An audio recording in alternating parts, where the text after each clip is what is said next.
कधीच नाही चुकणार तुमचे फेवरेट टीव्ही शोज झी5 सोबत, तेही एकदम फ्री। पारू,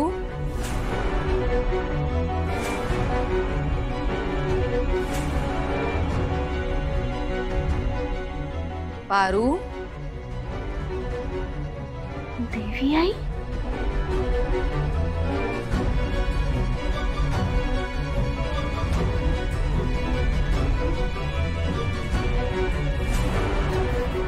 देवी आई,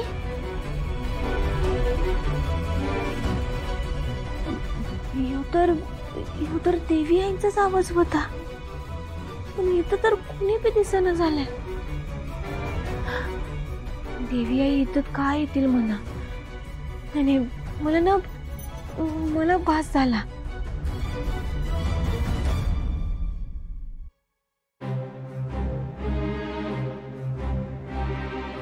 पारू,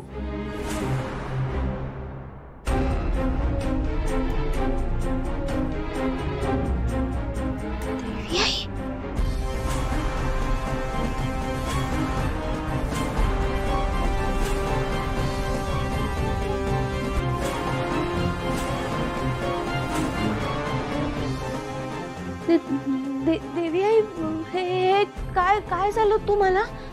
आणि हे असं काय लागले तुम्हाला? अशा का दिसताय तुम्ही? बोला ना काहीतरी, हे काय झालंय?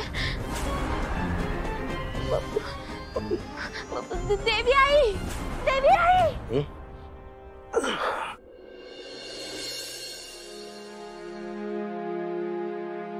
हे बाळा पारू, काय झालं? तुला काही वाईट सापण पडलं का? वय बा, मला ना लई वाईट सपन पडलं बघ, आणि ना माझ्या स्वप्नात ना देवी आई आल्या होत्या। हे पण बा, देवी आई ना देवी आई सारख्या वाटत नव्हतं, त्यांना ना काहीतरी झालं होतं। बा, मला ना फक्त एकदा देवी आईंना बघायचंय, मी त्यांना बघते ना पडदेशी येते। अगं ऐक ना पारू, कसं आहे ना की अगं सपनच येते, शांत हो तू, सोडून द्यायचं असतं आपण। हे बघ बा, जवळ मी माझ्या देवी आईंना बघत नाही ना तोपर्यंत ना मला चैन नाही पडणार। मी ना फक्त त्यांना लांब न बघते आणि पडदेशी येते। हा अगं ऐक ना पारू, ऐक, त्यांनी तुला बंगल्यामध्ये यायला बंदी घातली आहे ना, लक्षात आहे ना तुझ्या? मग अरे पण बा, हे बघ, माझं म्हणणं मला काहीतरी वेगळंच सांगतंय बघ।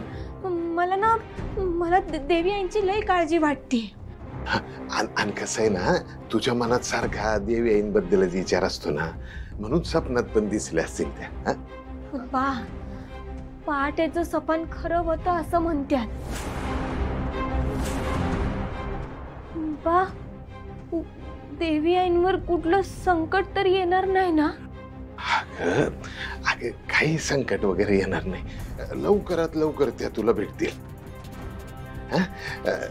आणि बघ, आता उजेडत पण आले, तू एक काम कर, तू आवरायला घे, आदित्य बाबांबरोबर तुला बाहेर गावी जायचंय ना? वय मी अभी येणार आहे। तू पण जायचं, तू पण आवरायला घे। झी5 ॲप डाउनलोड करा आणि पहा सर्व एपिसोड्स एकदम फ्री।